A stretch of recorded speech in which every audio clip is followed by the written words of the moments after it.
Is it just a case of starting small, or is there any other tricks to discipline that you can offer? Understanding what discipline is the most critical element. Everything is about byproducts in your whole life. And that is the best way to brainwash yourself to form these new habits and goals.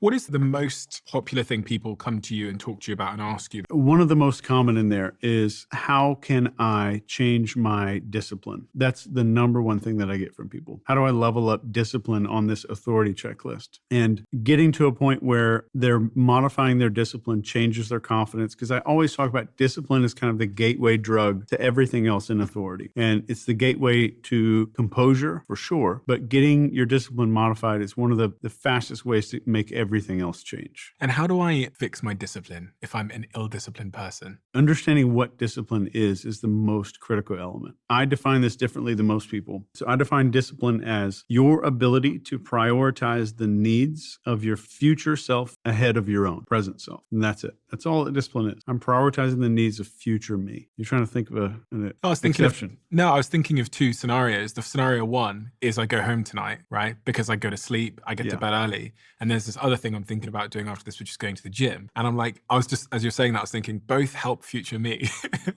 Yeah. But I was like, which one is discipline? I think they would both be discipline. Okay. So the moment that we start understanding that, if I could just make decisions that are prioritizing future me, then we go back to, where am I getting my dopamine from? And I want past tense me to be a source of dopamine for present tense me. Because most of us look back with regret. I shouldn't have drank that much. I shouldn't have mouthed off at the family reunion. Whatever it is. I shouldn't have overslept. If I can start looking backwards with gratitude, that's the fastest way to make discipline dopamine generating. So the tricks are to start small. So like when I go to bed at night, I will pop open the little Keurig coffee thing and stick the thing in there, put a cup under there. Everything's like ready to go. So when I wake up in the morning, I just go bam, and everything's ready. I'll get my clothes out, everything kind of lined up, ready to put on for the next day. So I'm lowering the threshold of how much attention I'm spending. So I'm going to set my life up in every single way that I possibly can, as if I were a butler for future me. So when I wake up in the morning, all this stuff set out, my laundry's laid out, my checklist for what I need to do for the day, all the stuff I'm got to get on a plane is all laid out by the back door. I can grab it and jump in the car. Everything that I could possibly do to make my future self go, oh man, that's awesome, and look backwards with gratitude. I'm going to do it. I'll take $100 bill or maybe a few $100 bills every spring or summer, and I'll stick them in the jacket pocket that I'm not going to use until the winter, and I'll forget about it. And in the winter, I'm looking, and now I become a source of dopamine. Past tense me is becoming a source of dopamine for present tense me. That forces me to look in the future, along with like printing that old me photo and putting it all over the house. But everything that I can possibly do to make myself look backwards with gratitude is what I'm going to start doing. But you have to start small. It's like just going overboard is going to be crazy. And even writing a little Post-it note to yourself and sticking it in a jacket or maybe a dress shoe that you're not going to wear for a few months, it means so much to find that. And it's from you. It's not from a loved one. You did it. So you're looking backwards with like, wow, that's amazing. So you're now getting in love and sending gratitude backwards, which automatically means that what's going forwards is concern and care. The moment I'm always looking back with gratitude, the concern is always going forward in the future. And the concern for present goes away. I'm going to push that concern to the right, out in the future. People struggle even with the small things, right? Like because it's funny because I watched a video last night about a lady that went to YouTube and started her like journey of weight loss and whatever. And she was very, I think she was 400 pounds or something, and she was trying to get down. And in the video, you watch, some people will know who I'm referring to, over the space of a year or 2 years, she actually just gains weight. So she gets to, I think, 500 pounds or something. And as I was watching it, you're watching someone who's saying, I want to change my life, but then is coming on every day and saying, I've just gained 3 pounds, I've just gained another 3 pounds. And there's almost this like visible dissonance that you're observing between this person saying they want to change their life, but clearly the actions that they're then taking are different to that. And many people can relate to that feeling of, I want to be this person. I mean, we're coming up to for anyone that doesn't know, we're recording this in December. So New Year's resolutions are around the corner. Everyone's going to say to themselves who they want to become, but it's easier said than done. I think 7%, 8%, 9% of New Year's resolutions will stick. Yeah. So is it just a case of starting small, or is there any other tricks to discipline that you can offer? It's starting small and realizing that all of our lives are about habits, not goals. But what are the habits that make my goal a byproduct? Everything is about byproducts in your whole life, whether you know it or not. So instead of setting goals, set like the byproduct. What are the byproducts I want to have for this year? And then what are the habits that make that up? The big mistake most people make is they see somebody like you. You go to the gym very often. You probably eat really clean. I know you don't drink alcohol. Somebody who doesn't live a very disciplined life would look at you and say, God, I want to be like Steven. He's got all this discipline. He's going to the gym. But they don't understand that you going to the gym isn't discipline. It's a habit. So you're not like forcing yourself to go do something. You're doing something that's a habit for you. The discipline only is necessary. You only need like a teaspoon of it at the very beginning to get this habit started. So start micro habits first and then bigger habits. So the discipline is not something that you should be seeing if you're seeing someone eat healthy and go to the gym, do all the stuff you want to do. Those are habits. And that person, you're not seeing a discipline at work right there. You're seeing a habit. The discipline was just at the beginning. And I think if more people knew that you're just exercising a little discipline at the very beginning, and then that's just what you do. It's like somebody who sees someone brushing their teeth every day. Like, wow, that's so much discipline. It's just what we do. It's a habit. There's an interesting part of this, like habit equation, you could say, or like discipline equation, which is the why part, which is like, why does this matter to you? And is it important to get really clear on why this thing matters to you, whether it's the gym or... I was playing around with this discipline equation idea for my last book, and the kind of conclusion I landed at was that to be disciplined, you have to understand the reason why something matters to you. You can say that in other words, plus the psychological reinforcement you get from the pursuit of the thing, minus, you could say, the psychological or perceived cost of the pursuit of the thing. So in the context of brushing your teeth, I think I know why it matters, right? Because if I don't, then I have to go to the dentist, my teeth fall out, I look ugly, whatever it might be. Yeah. Is it rewarding and fun to do? No, not really. And minus the cost of the pursuit. It takes 2 minutes. It's not that bad. But when that nets out, the why is stronger, thankfully, on net than the cost. So the behavior happens. Yeah.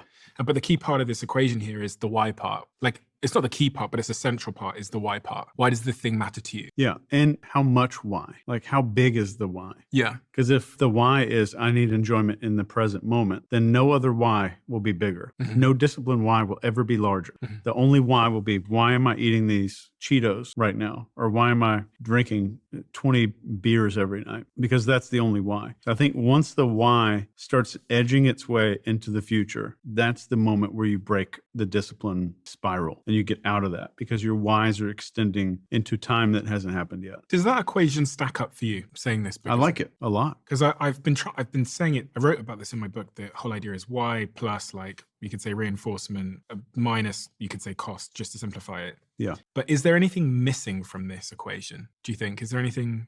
I said it to Simon Sinek and he went, let's try it out. And he talked to me about taking his bin out in the morning, like taking the bin out for like the bin men. And it kind of holds up, because so the why is, if I don't take the bin out, then I'm going to get fined and my bin is going to overflow. Pretty strong motivator. Yeah. The reinforcement, there's no reinforcement. Getting out of bed at 7 a.m. to take your bin out, it's not nice. Yeah. The cost is also significant, getting out of bed. But the why still... So it's why plus... You could say like why plus psychological reinforcement from the pursuit of doing it. I would say it would be divided by the cost of inaction. The cost of inaction would either add to it, but it's always going to be your perception of the why, mm-hmm. your perception of the cost, and your perception of the cost of inaction.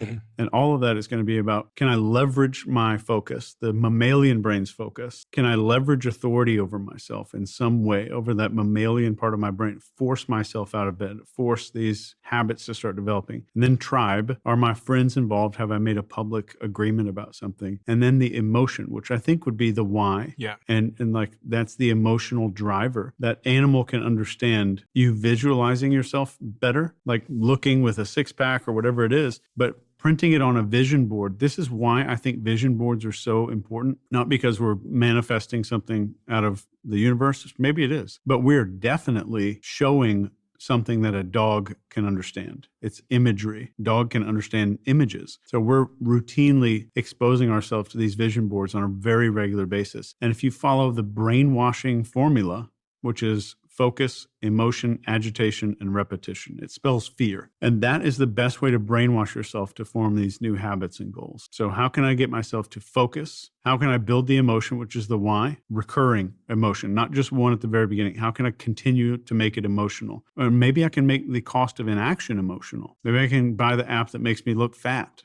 or one of those things. And then agitation is if I'm waking up, habituation, which you just talked about. If I'm waking up at the same house every day that I've been fat in, let's say I wanted to lose weight or whatever, the same house every day that I've lived X way in. I'm seeing the same hallway, same rug, same couch. Everything looks the same. My brain says, oh, I'm here. I'm going to follow that script because our brain writes scripts for us to save us time. So agitation means I'm going to disrupt my environment so much and so often that my brain has no chance to default to an older script. So I have clients that repaint their house, they rearrange their furniture, they change up their wardrobe a whole lot. They get a completely new haircut so they're not even looking at the same person in the mirror anymore. They do everything you can to disrupt that rhythm. It's exactly what we would do with a detainee if we were trying to brainwash someone who is in an intelligence interrogation. So I'm disrupting environment like crazy. And what will we do with a dog? Are we going to let it do everything it's always done? Or are we going to change that environment? We're going to change the behavior, change the leash, change the collar so it's not everything exactly the same. And then repetition.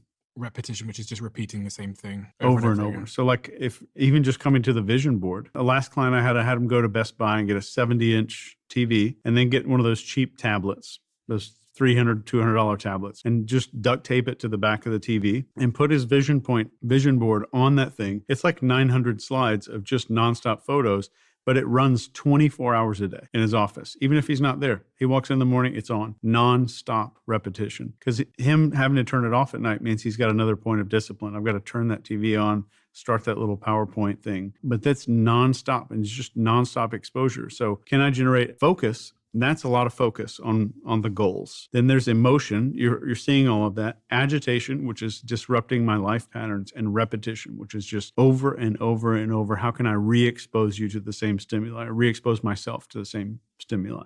Interesting.